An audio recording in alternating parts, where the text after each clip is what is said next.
Hello student, आज हम लोग पढ़ेंगे डीएलएड चतुर्थ सेमेस्टर।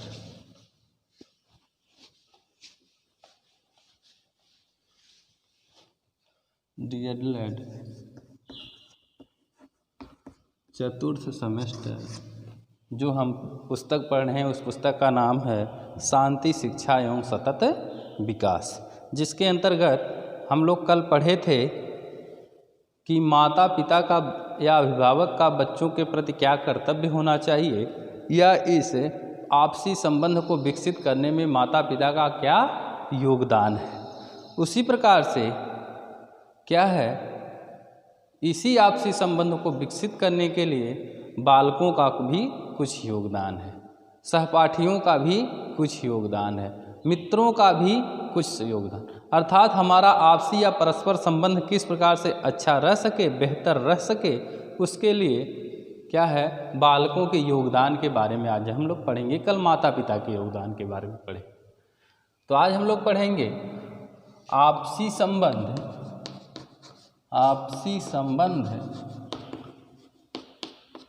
को विकसित करने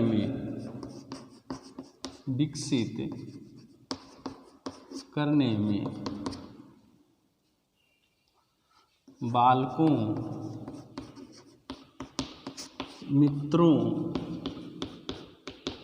या सहपाठियों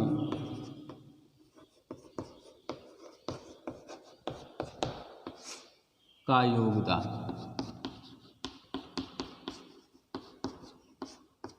माता पिता का योगदान तो हम लोग कल पढ़ चुके हैं कि माता पिता भी यह अपेक्षा करते हैं, यह चाहते हैं कि हमारा मधुर संबंध बना रहे दूसरे के प्रति, हमारे प्रति, हमारे बच्चों के प्रति। इसके लिए वो अपेक्षा करते हैं कि बालक हमारे इस प्रकार से काम को करूं। किस प्रकार से काम को करें, आइए देखते हैं।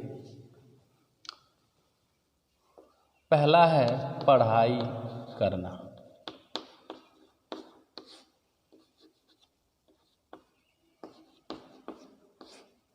दूसरा है बड़ों का आदर करना,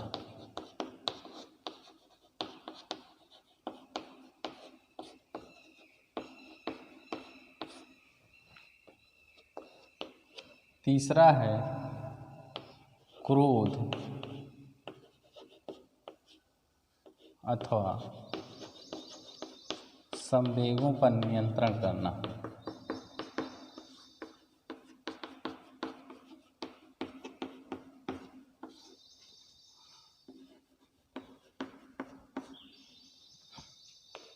चौथा है आज्ञा पालन करना,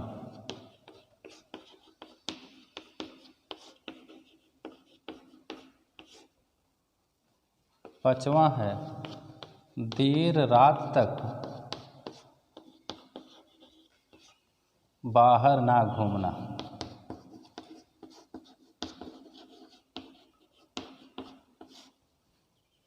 छठवां है माता पिता के साथ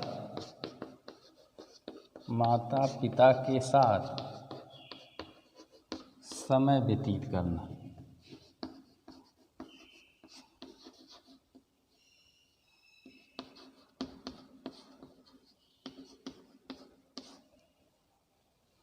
सातवां है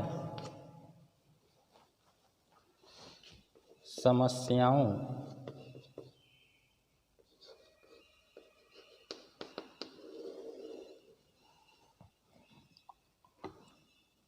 को माता पिता या शिक्षक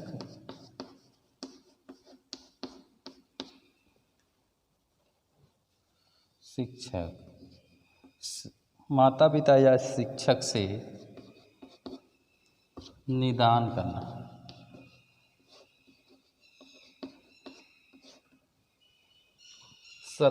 आठवां है परस्पर मिलजुल कर रहना,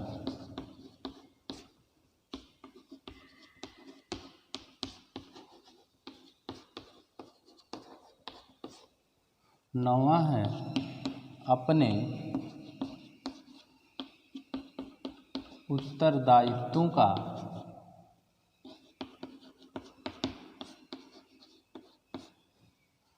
निर्वाह करना।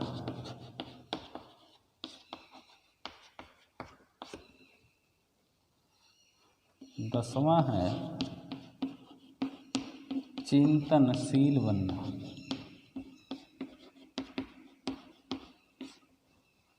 11वां है साहित्य व उपदेश की पुस्तकें पढ़ना।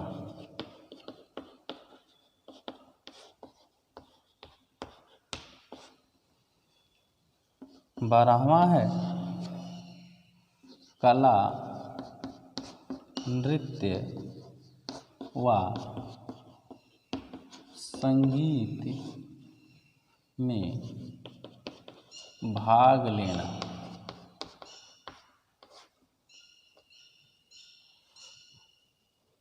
तो ये हमारे 12 कार्य हैं जिनको कह करके बालक, सहपाठी या मित्र आपसी परस्पर संबंध स्थापित कर सकते हैं।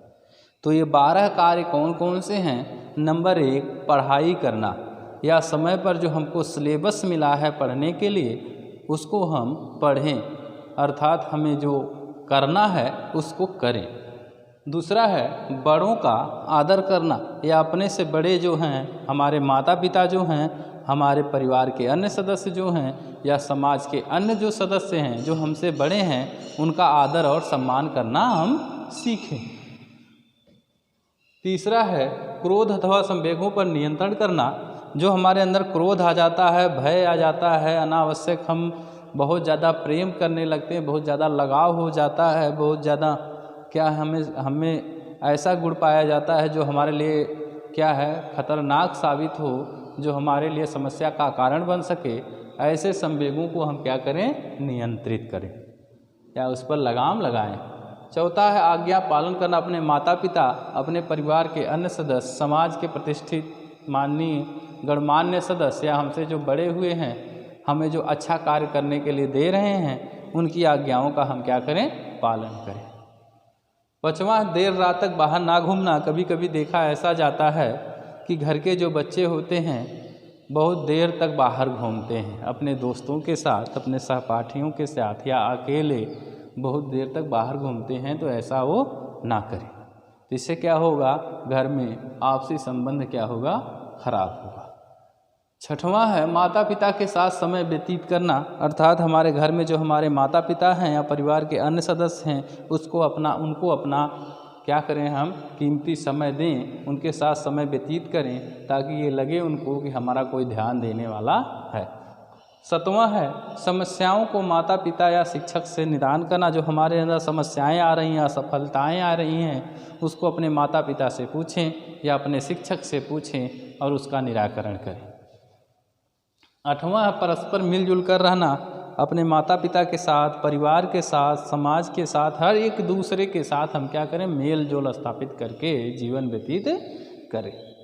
9वां अपने उत्तरदायित्वों का निर्वाह करना कि यह परिवार, यह समाज या परिवार के सदस्य, यह देश हमसे कुछ अपेक्षाएं चाहता है, हमारा कुछ उत्तरदायित्व है, उस उत्तरदायित्व या कार्य का जो जिम्मेदारी है उसका हम क्या करें? निर्वाह करें या उसको करें। 10वां है चिंतनशील बनना, अर्थात हर एक कार्य को सोच विचार करके करना, सोच समझ करके कार्य को आगे बढ़ाना, चिंतनशील बनना। चिंतन क्या है? ये ज्ञान, ये जो है हमारा ज्ञानात्मक पहलू है मस्तिष्क का।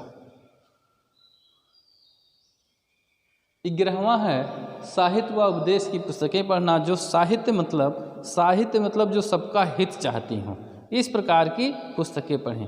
हमें साहित्य में चाहे विषय हो गया, चाहे हिंदी हो गई, चाहे इंग्लिश हो गई, चाहे उर्दू हो गई, चाहे संस्कृत हो गई, इसमें सारी की सारी साहित्य की पुस्तकें मानी जाती हैं। इन पुस्तकों में अच्छे अच्छे उपदेश दिए गए हैं, इन पुस्तकों में नीति की बातें बताई गई हैं। इन पुस्तकों को पढ़ करके हम अपने जीवन में अभूतपूर्व बदलाव ला सकते हैं, इसलिए इन पुस्तकों को पढ़ा जाए। 12वां है कला नृत्य व संगीत में भाग लेना। विद्यालय में जो भी कार्यक्रम हो रहे हैं, चाहे कला के, चाहे नृत्य के, चाहे संगीत के, चाहे गाने के, चाहे बजाने के, उसमें हम भाग लें ताकि हम एक दूसरे से जुड़े रह सकें। या कोई खेल हो रहा है तो उसमें हम बढ़ चढ़ के भाग लें ताकि एक दूसरे से अच्छे प्रकार से जान सकें, समझ सकें। तो हमने क्या पढ़ा? हमने पढ़ा कल कि माता पिता का जो योगदान है, परस्पर संबंध किस प्रकार से विकसित किया जाए। उन योगदानों के बाद बच्चों का भी कुछ योगदान है कि वो आएँ और इस समाज को एक बेहतर भविष्य दे सकें। इसके लिए क्या करें? पढ़ाई करें, समय पर बड़ों का आदर करें। जो हमारे अंदर अनावश्यक हम गुस्सा हो जा रहे हैं, डर जा रहे हैं, ऐसे संवेगों को क्या करें? हम नियंत्रित करें, अपने बस में करें। एक दूसरे की आज्ञा का पालन करें, देर रात तक घर से बाहर ना घूमें, माता पिता के साथ समय व्यतीत करें, समस्याओं को माता पिता या शिक्षक से निदान करें, परस्पर मिलजुल कर रहें, अपने उत्तरदायित्वों का निर्वाह करें, सोच समझदार बने, साहित्य और उपदेश की पुस्तकें पढ़ें, कला नृत्य और संगीत से में क्या करें? भाग लें। तो ये हमारा आज का चैप्टर था कि आपसी संबंध का दूसरा। कल हम लोग पढ़ेंगे जीवन कौशल।